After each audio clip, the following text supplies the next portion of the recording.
8. Namoro na pós-mocidade e entre viúvos. Texto: 1 Coríntios 7, 9. Mas se não podem conter-se, casem-se, pois é melhor casar do que abrasar-se. Introdução. Irmãos, antes de entrarmos nos assuntos que se referem diretamente aos relacionamentos durante o matrimônio, precisamos tratar ainda de 2 tópicos importantes a saber: o namoro cristão na pós-mocidade e entre viúvos, bem como a virgindade. Estes assuntos serão tratados nas 2 aulas seguintes, respectivamente. Estaremos agora analisando o namoro pós-mocidade e entre viúvos. Deixei este assunto em separado por se tratar de uma situação especial e também por existirem inúmeros irmãos nestes casos.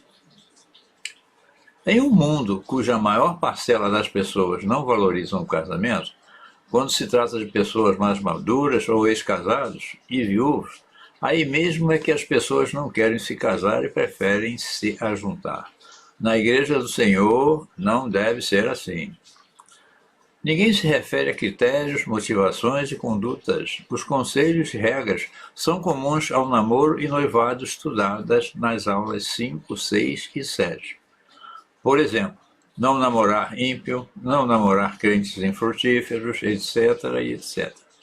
Entretanto, face às situações que envolvem as pessoas maduras e viúvas, existem conselhos próprios para esta faixa de cristãos. Vale considerar ainda que não será abordado o assunto do relacionamento entre divorciados, pois este será estudado no capítulo sobre divórcio. Estarei considerando neste estudo como pós-mocidade o período contado a partir dos 30 anos. Não que a pessoa de 30 anos não seja jovem, mas a verdade é que ao atingir esta idade, estando solteiro, salvo exceções, o homem e a mulher já atingiram uma certa independência financeira e social, e já possuem maturidade suficiente para assumirem um compromisso mais imediato. O que a Bíblia fala sobre o relacionamento entre os viúvos? A Bíblia traz claramente o ensino de que os viúvos podem casar-se novamente. Romanos 7, capítulo 2 e 3. Aliás, versículo 2 e 3. 1 Coríntios 7, 39. Entretanto, existem algumas regras claras quanto a isso. Vejamos.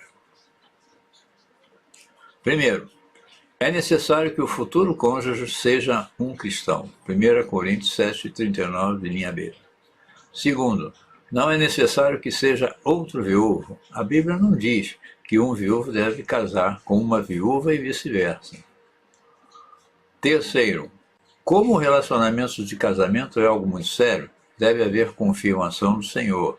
Entretanto, o período de namoro não deverá se estender muito, pois o viúvo tem mais chance de cair em pecado na área sexual por causa da incontinência, pelo fato de já ter tido uma vida sexual ativa anteriormente.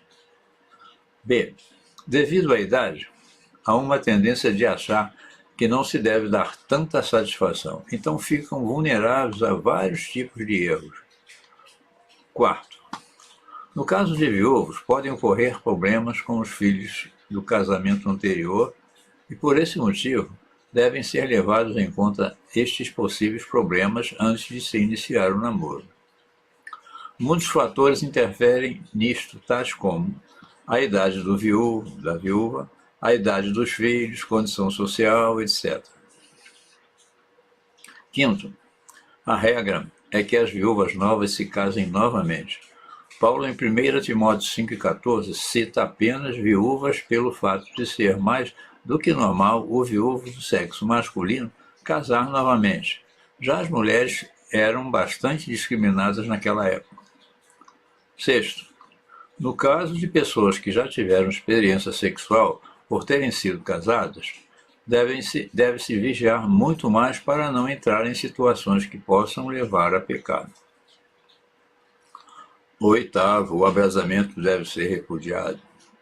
O abrasamento citado em 1 Coríntios 7, 9 é a permissividade exagerada devido a carícias durante o período de namoro, é acender os impulsos sexuais a ponto de perder o domínio. Dificilmente um casal maduro conseguirá ficar por muito tempo namorando sem que seja trocado algum tipo de carícia. O fato de a Bíblia aconselhar aos viúvos a se casarem está nos seguintes detalhes, dentre outros. A pessoa estar livre perante a Deus, ou seja, a palavra autoriza o casamento devido à morte do cônjuge. B. O casamento ser bênção para o homem e a mulher. C. Companheirismo mútuo. D. Evitar pecados na área sexual por causa da incontinência. E. Auxiliar na educação dos filhos. F. Auxiliar na obra de Deus. G. Não ser pesado para a igreja, no caso de viúvas novas. Conselhos práticos para cristãos maduros que desejam namorar e se casar. Após saber se o provável relacionamento será aprovado por Deus, e para isso deverão ser levadas em conta as mesmas regras quanto ao namoro entre jovens, o futuro casal de namorados deverá pensar ainda em algumas outras situações, das quais um jovem casal estará isento. Estas situações são as seguintes. Primeiro, devido à idade, não se deve perder tempo quanto à decisão do namoro e do casamento, pois quanto mais o tempo for passando, maior serão as chances de ficar só, e o celibato é uma questão de dom do Senhor. Segundo, em contrapartida, o fator idade poderá levar a uma precipitação na escolha. O medo da solidão, a idade e a cobrança que muitas vezes existem até mesmo na igreja, acabam gerando relacionamentos frustrados e fracassados. Um conselho: se você viveu uma boa parte da sua vida solteiro ou solteira, não se precipite, pois muitas vezes pode ser melhor estar solteiro do que mal casado. Não se abale por cobranças, pois Deus tem propósitos diferentes para a vida de cada um. Ore a Deus e peça a Ele para te dar uma boa escolha. Observação: deve-se evitar na igreja brincadeiras de mau gosto com aqueles que são solteiros, pois muitos se encontram nesta circunstância para agradar a Deus, tendo recebido dele esta graça. Outros ainda sentem-se oprimidos por causa das brincadeiras. Existem brincadeiras carinhosas, entretanto, algumas são recheadas de malícia. Terceiro, ainda por causa da idade, deve ser pensado nos problemas fisiológicos que essa idade apresenta. Como exemplo, posso citar que a dificuldade para uma mulher de 35 anos engravidar é maior do que a de uma de 28 anos. Outro fator influenciado pela idade é a criação dos futuros filhos ou até a impossibilidade de se ter estes filhos. Quinto, geralmente a pessoa que tem mais de 30 anos possui independência econômica e por isso deverá considerar que este fato irá influenciar na sua escolha. Exemplo: uma mulher madura de 42 anos que trabalha e tem sustento próprio jamais deverá casar com um homem para o sustentar. 1 Coríntios 11:3.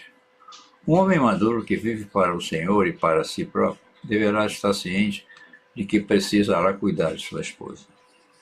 Sexto, precisa ser considerado o fator liberdade. 1 Coríntios 7:4. Um crente maduro de, por exemplo, 40 anos, que já se acostumou com a situação de solteiro e decide namorar alguém para casar, deverá pensar na limitação desta liberdade. Uma mulher independente e acostumada a viver livremente deve estar consciente de que, casando, deverá dar satisfações a seu futuro marido. O mesmo aplica-se ao homem que, após estar casado, passará a viver para sua esposa. 7. Deverá ser considerado que o tempo de preparo para o casamento, incluindo namoro e noivado, precisará ser bem mais breve.